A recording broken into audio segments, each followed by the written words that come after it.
Question number 3 है, draw a circle of radius 3 centimetre, take 2 point P and Q on the one of its extended diameter each at a distance of 7 centimetre from its centre, draw tangent to the circle from these 2 points P and Q। ठीक है, हमसे कह रहा है P और Q से दो क्या करने हैं, हमको टेंजेंट ड्रॉ करने हैं।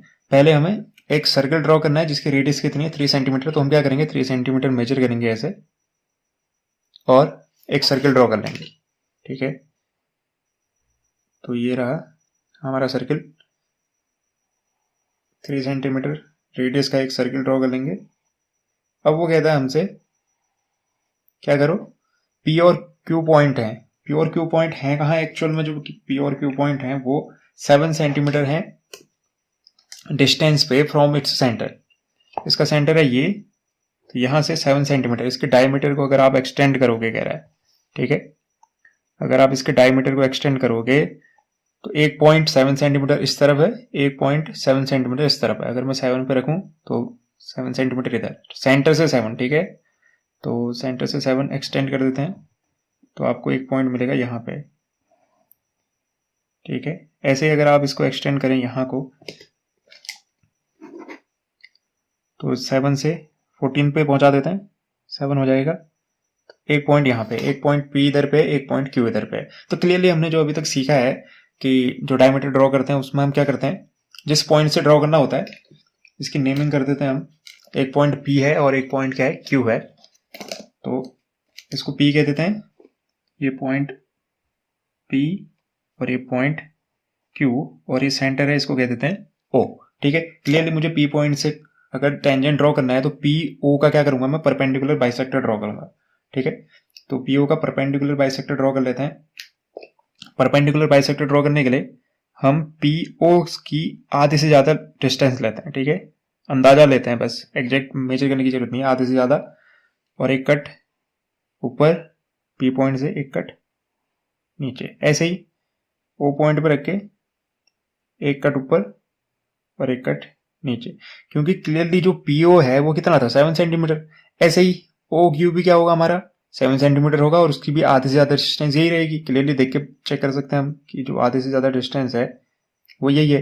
ठीक है, अब क्योंकि इससे भी क्या करना है, टेंजेंट ड्रॉ करना है तो कट तो लगाने ही पड़ेंगे, तो एक साथ दोनों जगह कट लगा लो।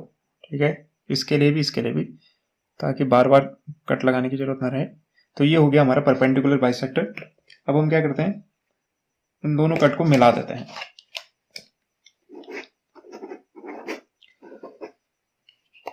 इस कट को इस कट के साथ मिला देते हैं, परपेंडिकुलर बाइसेक्टर ड्रॉ हो जाएगा।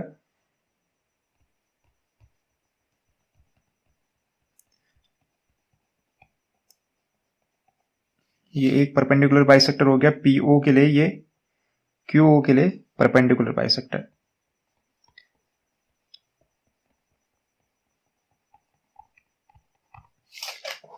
तो इस पॉइंट को हम कह देते हैं M, जहां पे कट कर रहा है इस पॉइंट को हम कह देते हैं M एज ए सेंटर लेके हम क्या करेंगे, एक सर्कल ड्रॉ करने वाले हैं। ऐसे ही इसको कह देते हैं N।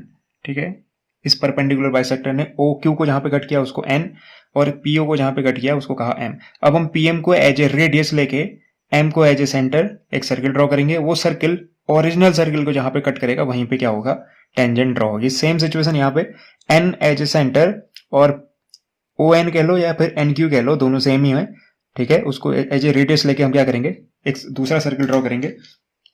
जहां पे कट करेगा वहीं पे क्या ड्रॉ होगा, हमारा टेंजेंट ड्रॉ होगा। तो ड्रॉ कर लेते हैं, कलर चेंज कर लेते हैं पहले इसका, क्योंकि सारे कलर एक जैसे होंगे तो पता नहीं चलेगा। ठीक है, तो हम क्या करते हैं, इसे वो M एज ए सेंटर और PM। ठीक है, अब आप एक सर्किल ड्रॉ कर सकते हैं और ओरिजिनल को जहां पे कट किया वहीं पे क्या करेंगे, हम P से पॉइंट मिला देंगे। सेम सिचुएशन यहाँ पे भी होगी। ठीक है, आपको चेंज करने की जरूरत नहीं है, क्योंकि एक्चुअल में यहां से यहाँ भी 7 सेंटीमीटर था, सो 7 का हाफ 3.5, तो वो भी 7 था। यहाँ से OQ की डिस्टेंस तो वो भी 3.5 आएगी। तो इसको चेंज करने की जरूरत नहीं है, ऑटोमेटिकली दोनों के लिए सेम होगा। तो हम यहाँ पे भी एक सर्किल ड्रॉ कर लेते हैं, N को एज ए रेडियस लेके, N को एज ए सेंटर लेके। ठीक है, अब जहां पे पॉइंट ने कट किया है दोनों सर्कल ने जहां पे कट किया है उनको नेमिंग कर लेते हैं पहले।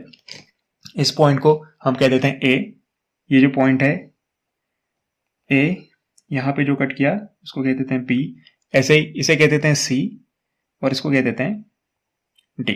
ठीक है, तो हम पी से ए और बी को मिलाएंगे, क्यू से सी और डी को मिलाएंगे।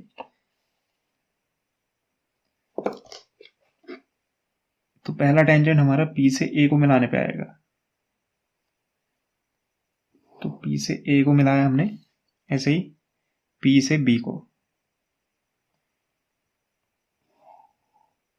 ठीक है, ये तो टेंजेंट ये ड्रॉ हो गए। ऐसे आप क्यू से सी को ड्रॉ करेंगे। ये हमारा सी है इधर, क्यू है इधर, थोड़ा एडजस्ट कर लेते हैं।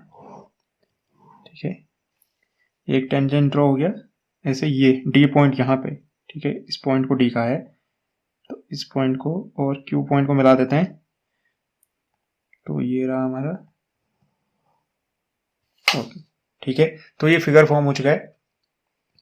ये हमारी क्या थी, परपेंडिकुलर बाइसेक्टर वाली लाइंस थी, जिसने एक बार एम जगह पे एक बार एन जगह पे कट किया। ठीक है, तो अब इसका जस्टिफिकेशन भी कर लेते हैं। तो जस्टिफाई करने के लिए हमें क्या करना पड़ेगा, ए पॉइंट को सेंटर से मिला देंगे ओ से, ऐसे सी पॉइंट को, ऐसे बी पॉइंट को, ऐसे डी पॉइंट को। क्लियरली अगर आप देखोगे कौन से किस एंगल को, angle P A O, angle P A O को देखोगे, पी ए ओ इस सर्किल के लिए ये क्या है, ये सेमी सर्किल पे बनने वाला एंगल है। तो सेमी सर्किल पे जो भी एंगल बनता है वो हमेशा कितने डिग्री का होता है, 90 डिग्री का होता है। तो ये एंगल कितने डिग्री का बनेगा, ये एंगल बनेगा 90 डिग्री का। क्लियरली अगर आप इस सर्किल पे देखोगे एंगल क्यू सी ओ को, एंगल क्यू सी ओ को इस सर्किल पे देखोगे, ये भी सेमी सर्किल पे बनने वाला एंगल है, तो ये भी कितने डिग्री का होगा, 90 डिग्री का। ऐसे नीचे भी इन दोनों केस के साथ होगा, बी और डी के साथ। क्लियरली अगर सेमी सर्किल पे बनने वाले एंगल 90 डिग्री के होते हैं, तो आपको क्लियरली क्या दिख रहा है, अगर 90 डिग्री है तो इसका मतलब पी ए और ओ ए दोनों क्या होंगे, एक दूसरे पे परपेंडिकुलर होंगे। अगर परपेंडिकुलर हैं, ठीक है, पी ए और क्यू ए दोनों एक दूसरे पे परपेंडिकुलर होंगे, क्योंकि 90 डिग्री फॉर्म हो रहा है।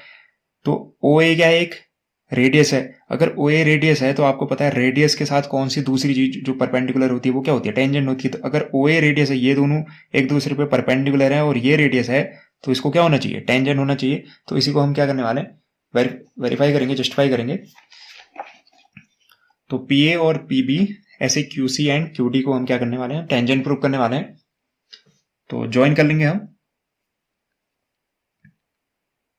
ज्वाइन किसको, P A and P B. ठीक है, पी और पी बी को ज्वाइन कर देंगे। एक केस के लिए हम सॉल्व कर रहे हैं, दूसरे के लिए हम सिमिलरली करके लिख लेंगे। ठीक है, तो हम क्या कह सकते हैं, फ्रॉम कंस्ट्रक्शन से हमको क्या पता है, जो एंगल है, एंगल पी ए ओ, ठीक है, कंस्ट्रक्शन से हमको पता है ये क्या है, एक इज अ एंगल, जो एंगल इन सेमी सर्कल। ठीक है, ये सेमी सर्कल पे बनने वाला एक एंगल है। अगर ये सेमी सर्कल पे बनने वाला एंगल है तो हमको क्या पता होता है, we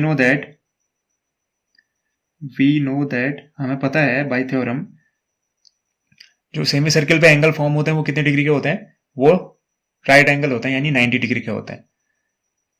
angle in semi circle पे जो एंगल बनते हैं वो क्या होते हैं, राइट एंगल होते हैं, इज अ राइट एंगल। अगर राइट एंगल होते हैं तो ये भी सेमी सर्कल पे बन रहा है, इसका मतलब ये क्या होना चाहिए, राइट एंगल। यानी मैं कह सकता हूं angle P A O is equal to कितना डिग्री हो जाएगा, 90 डिग्री। तो अगर ये दोनों 90 डिग्री हैं तो जैसे मैंने एक्सप्लेन किया था, इसका मतलब पी ए और ए ओ दोनों क्या होने चाहिए, एक दूसरे पे परपेंडिकुलर होने चाहिए। अब क्लियरली ओ ए क्या है, हमारी रेडियस है, since O A is the radius. ठीक है, ये क्या है, रेडियस है। तो क्लियरली ये दोनों एक दूसरे पे परपेंडिकुलर, और अगर ये रेडियस है तो इसको क्या होना चाहिए, टेंजेंट होना चाहिए। तो मैं कह सकता हूं इसका मतलब P A must be a tangent. तो पी ए को क्या होना चाहिए, टेंजेंट होना चाहिए, क्योंकि टेंजेंट और रेडियस तो एक दूसरे पे परपेंडिकुलर होती है।